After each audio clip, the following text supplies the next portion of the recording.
Gaza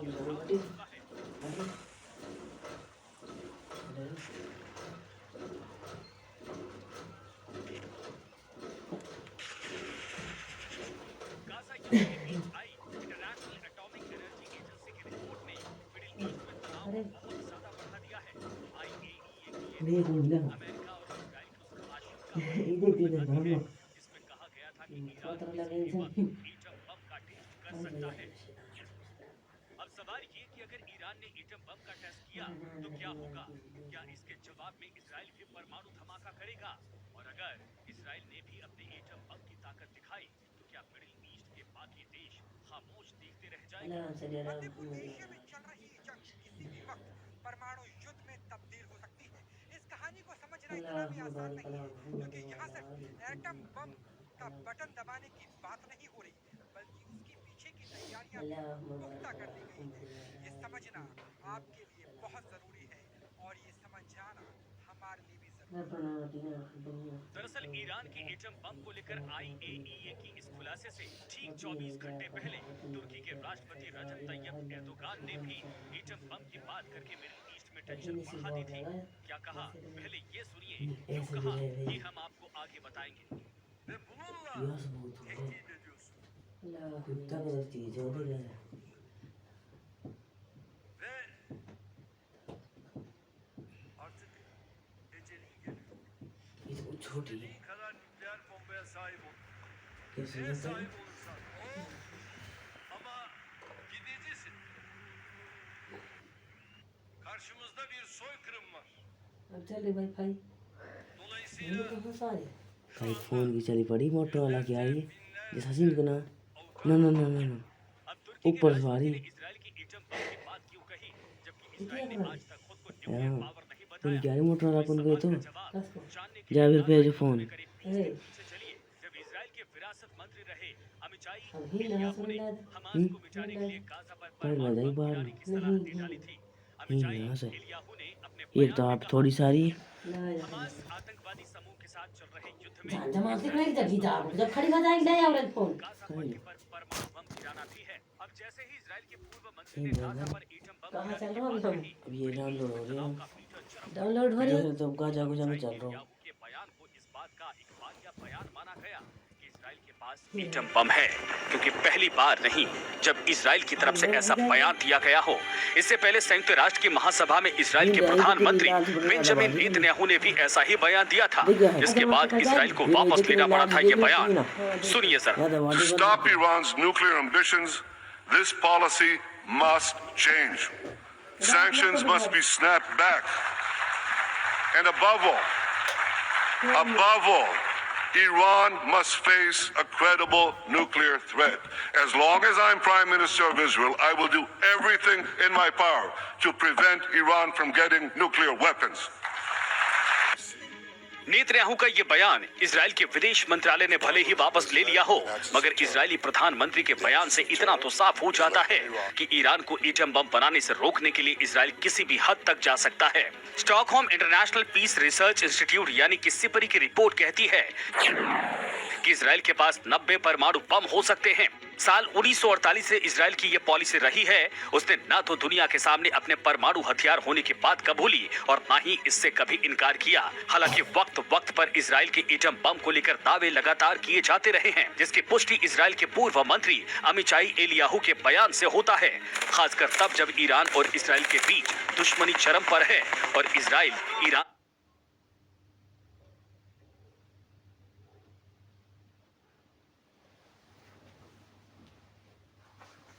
के समर्थन वाले आतंकी संगठन हमास से सीधा युद्ध लड़ रहा है। सिपरी की डिटेल रिपोर्ट में कहा गया है कि इजराइल के पास 90 से 100 परमाणु बम हो सकते हैं।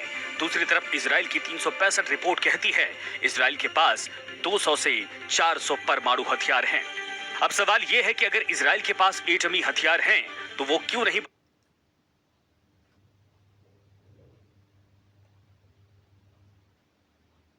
बताता कि उसके पास परमाणु बम है? तो इसके पीछे की दो वजह हो सकती है। नंबर 1, एटमी हथियार की बात मानने पर उसे नॉन प्रोलिफरेशन ट्रीटी यानी कि एनपीटी पर साइन करने होंगे। हो सकता है कि एटमी हथियार छिपाने के आरोप में उस पर कुछ पाबंदियां भी लगा दी जाएं।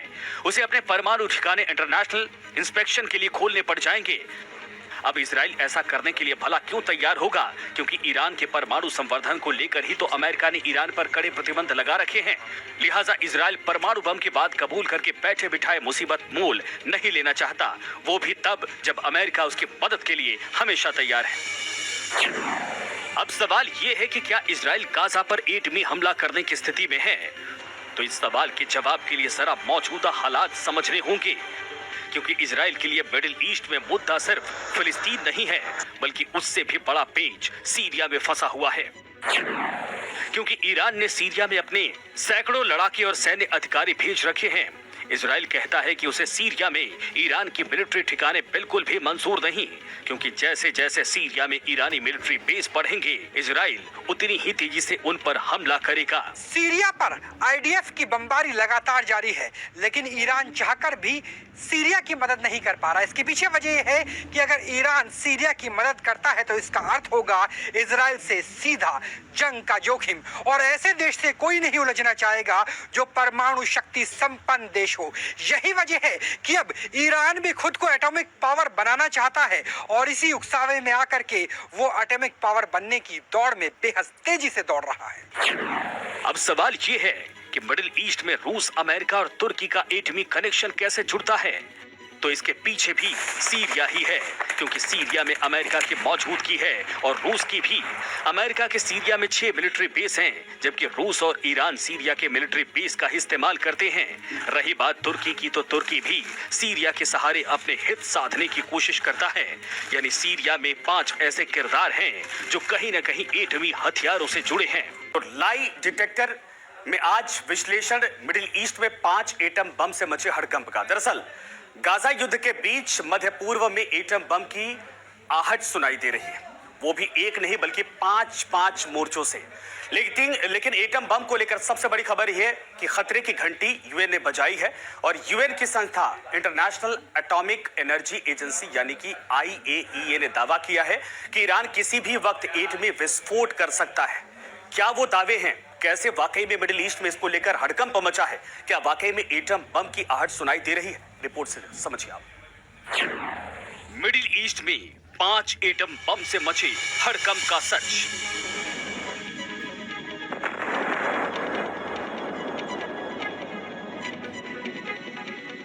अमेरिका एटम बम फोड़ेगा।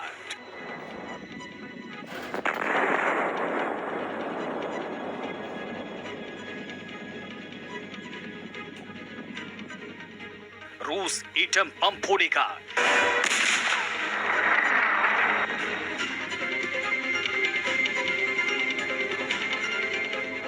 इजराइल एटम बम फोड़ेगा।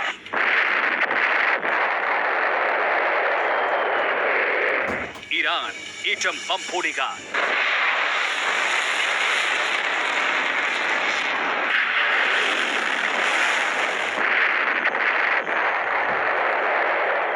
या तुर्की एटम बम फोड़ेगा।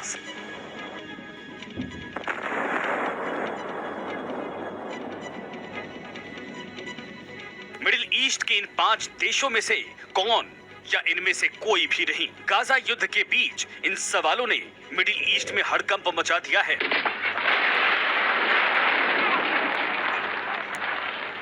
तनाव इतना ज्यादा बढ़ चुका है कि एटम बम की आहट से मिडिल ईस्ट का करीब करीब हर देश डरा हुआ है। डर की सबसे बड़ी वजह बनी है संयुक्त राष्ट्र की संस्था IAEA यानी कि इंटरनेशनल एटॉमिक एनर्जी एजेंसी की सबसे ताजा रिपोर्ट, जिसमें ईरान की एटम बम को लेकर बहुत बड़े खुलासे किए गए।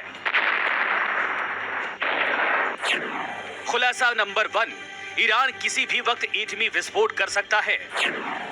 खुलासा नंबर 2, ईरान ने 3 परमाणु बम बनाने का यूरेनियम जुटा लिया है। और खुलासा नंबर 3, ईरान का संवर्धित यूरेनियम का भंडार 6.7 किलो से बढ़कर 128.3 किलोग्राम हो चुका है।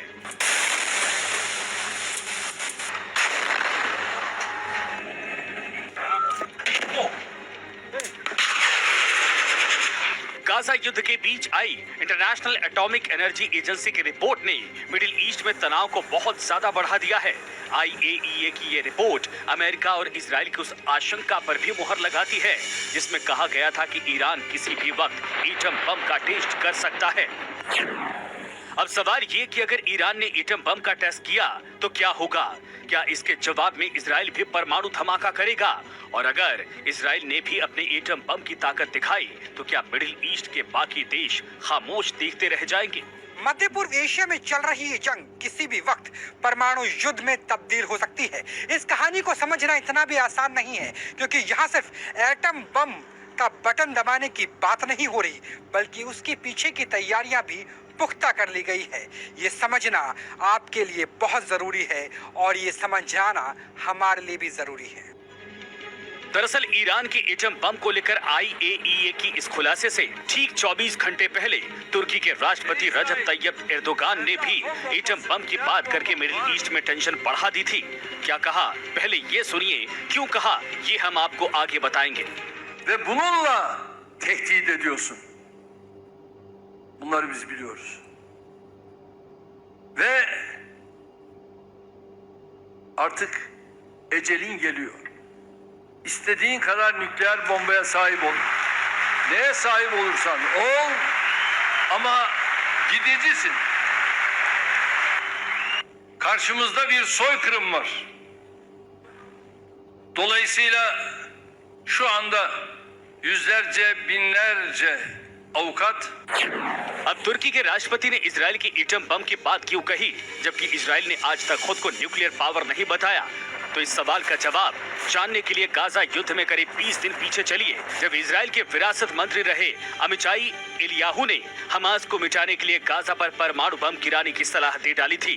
अमिचाई एलियाहू ने अपने बयान में कहा, हमास आतंकवादी समूह के साथ चल रहे युद्ध में इजराइल के लिए संभावित विकल्पों में से एक गाजा पट्टी पर परमाणु बम गिराना भी है। अब जैसे ही इजराइल के पूर्व मंत्री ने गाजा पर एटम बम गिराने की बात कही, मिडिल ईस्ट में तनाव का मीटर चरम पर पहुंच गया, क्योंकि अमिचाई एलियाहू के बयान को इस बात का इकबालिया बयान माना गया कि इजराइल के पास एटम बम है, क्योंकि पहली बार नहीं जब इजराइल की तरफ से ऐसा बयान दिया गया हो। इससे पहले संयुक्त राष्ट्र की महासभा में इजराइल के प्रधानमंत्री बेंजामिन नेतन्याहू ने भी ऐसा ही बयान दिया था, जिसके बाद इजराइल को वापस लेना पड़ा था ये बयान। सुनिए जरा। To stop Iran's nuclear ambitions, this policy must change. Sanctions must be snapped back. And above all, Iran must face a credible nuclear threat. As long as I'm Prime Minister of Israel, I will do everything in my power to prevent Iran from getting nuclear weapons.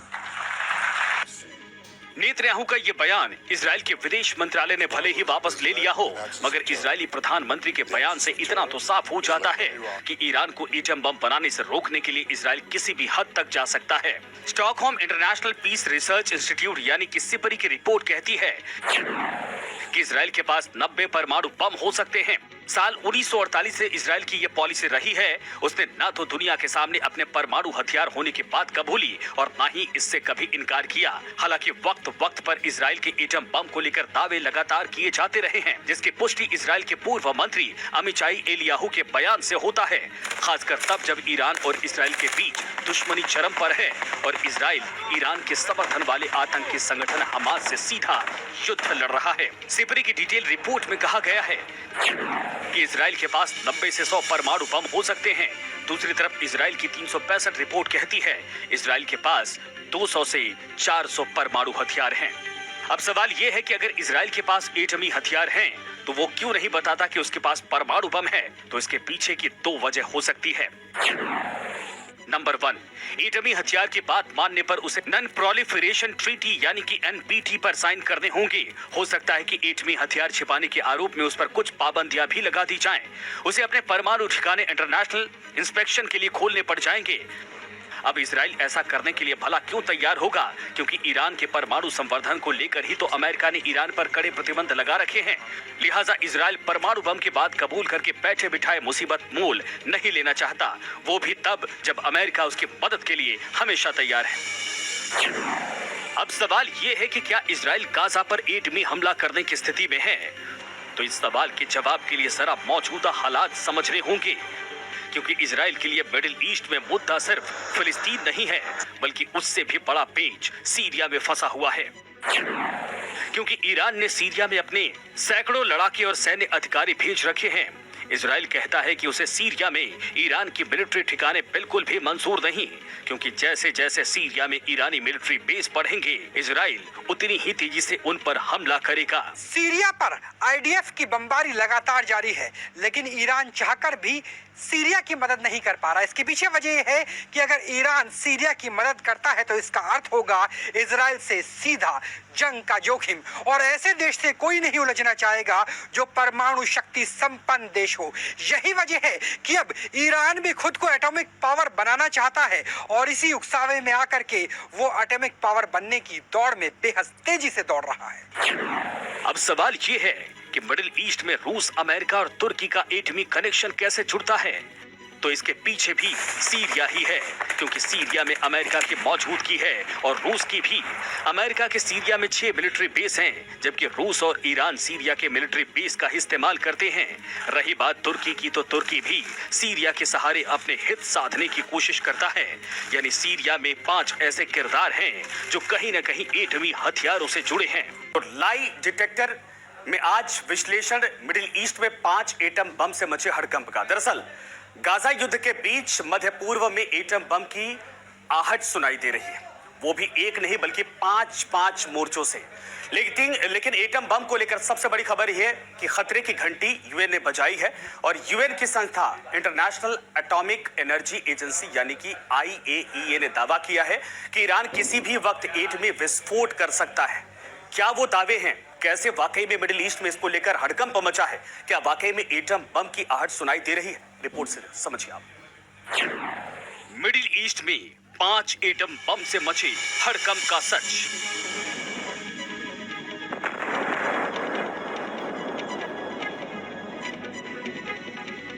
America atom bomb फोड़ेगा।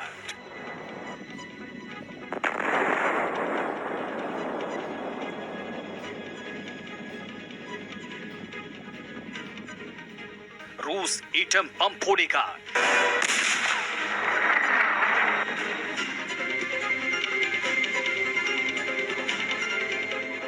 Israel atom bomb फोड़ेगा।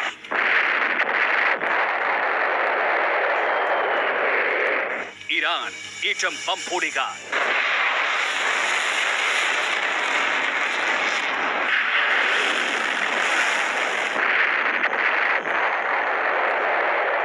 या तुर्की atom bomb फोड़ेगा।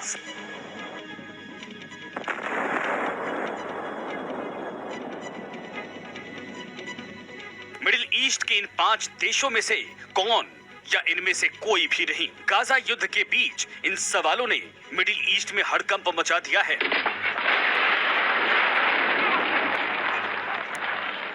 तनाव इतना ज्यादा बढ़ चुका है कि एटम बम की आहट से मिडिल ईस्ट का करीब हर देश डरा हुआ है। डर की सबसे बड़ी वजह बनी है संयुक्त राष्ट्र की संस्था IAEA यानी कि इंटरनेशनल एटॉमिक एनर्जी एजेंसी की सबसे ताजा रिपोर्ट, जिसमें ईरान की एटम बम को लेकर बहुत बड़े खुलासे किए गए। खुलासा नंबर 1, ईरान किसी भी वक्त एटमी विस्फोट कर सकता है। खुलासा नंबर 2, ईरान ने 3 परमाणु बम बनाने का यूरेनियम जुटा लिया है। और खुलासा नंबर 3, ईरान का संवर्धित यूरेनियम का भंडार 6.7 किलो से बढ़कर 128.3 किलोग्राम हो चुका है।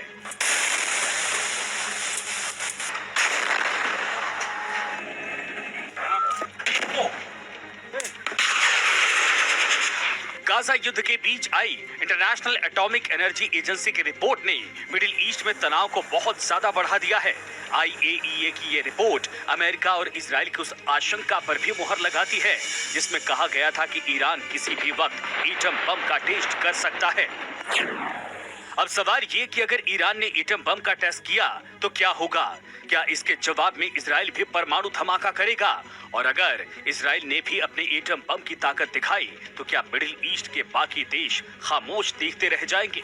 मध्य पूर्व एशिया में चल रही ये जंग किसी भी वक्त परमाणु युद्ध में तब्दील हो सकती है। इस कहानी को समझना इतना भी आसान नहीं है, क्योंकि यहाँ सिर्फ एटम बम का बटन दबाने की बात नहीं हो रही, बल्कि उसके पीछे की तैयारियां भी पुख्ता कर ली गई है।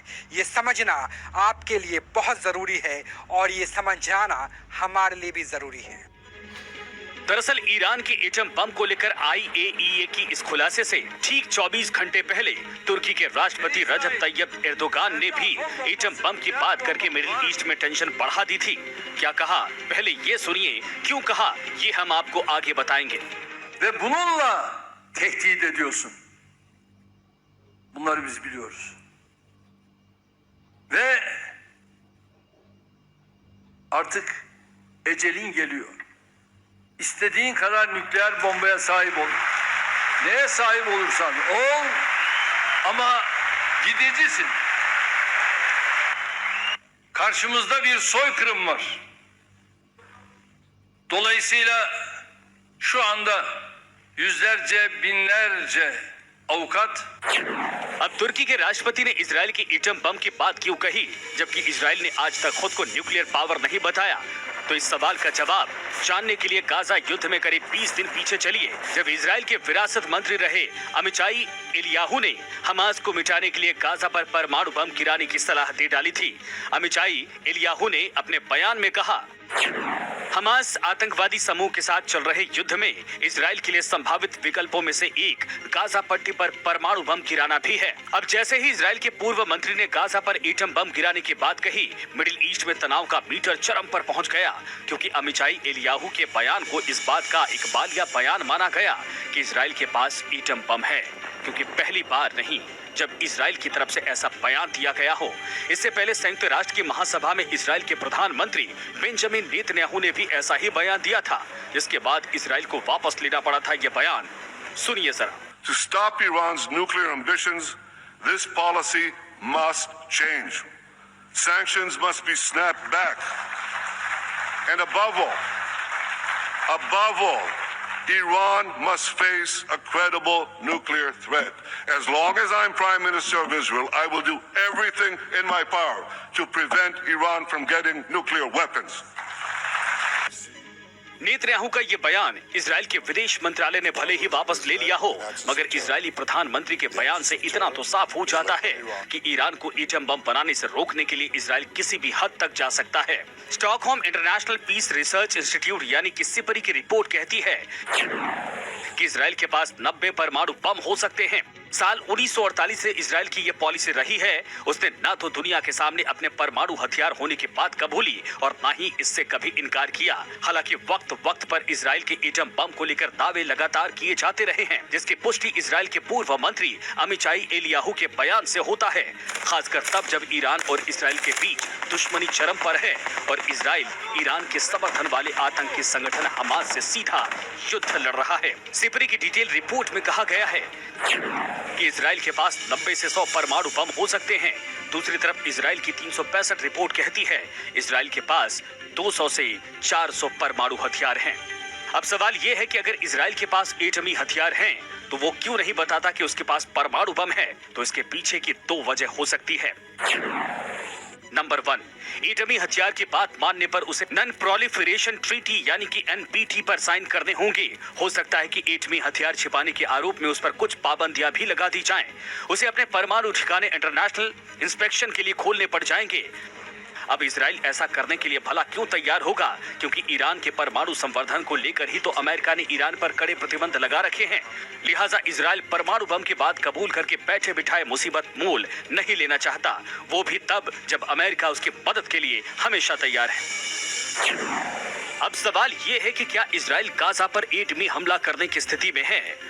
तो इस सवाल के जवाब के लिए जरा मौजूदा हालात समझने होंगे, क्योंकि इजराइल के लिए मिडिल ईस्ट में मुद्दा सिर्फ फिलिस्तीन नहीं है, बल्कि उससे भी बड़ा पेच सीरिया में फंसा हुआ है।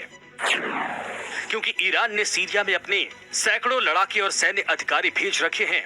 इजराइल कहता है कि उसे सीरिया में ईरान की मिलिट्री ठिकाने बिल्कुल भी मंजूर नहीं, क्योंकि जैसे जैसे सीरिया में ईरानी मिलिट्री बेस बढ़ेंगे, इजराइल उतनी ही तेजी से उन पर हमला करेगा। सीरिया पर IDF की बमबारी लगातार जारी है, लेकिन ईरान चाहकर भी सीरिया की मदद नहीं कर पा रहा। इसके पीछे वजह यह है कि अगर ईरान सीरिया की मदद करता है तो इसका अर्थ होगा इजराइल से सीधा जंग का जोखिम, और ऐसे देश से कोई नहीं उलझना चाहेगा जो परमाणु शक्ति संपन्न देश हो। यही वजह है कि अब ईरान भी खुद को एटॉमिक पावर बनाना चाहता है और इसी उकसावे में आकर के वो एटॉमिक पावर बनने की दौड़ में बेहद तेजी से दौड़ रहा है। अब सवाल ये है कि मिडिल ईस्ट में रूस, अमेरिका और तुर्की का एटमी कनेक्शन कैसे जुड़ता है? तो इसके पीछे भी सीरिया ही है, क्योंकि सीरिया में अमेरिका की मौजूदगी है और रूस की भी। अमेरिका के सीरिया में 6 मिलिट्री बेस हैं, जबकि रूस और ईरान सीरिया के मिलिट्री बेस का इस्तेमाल करते हैं।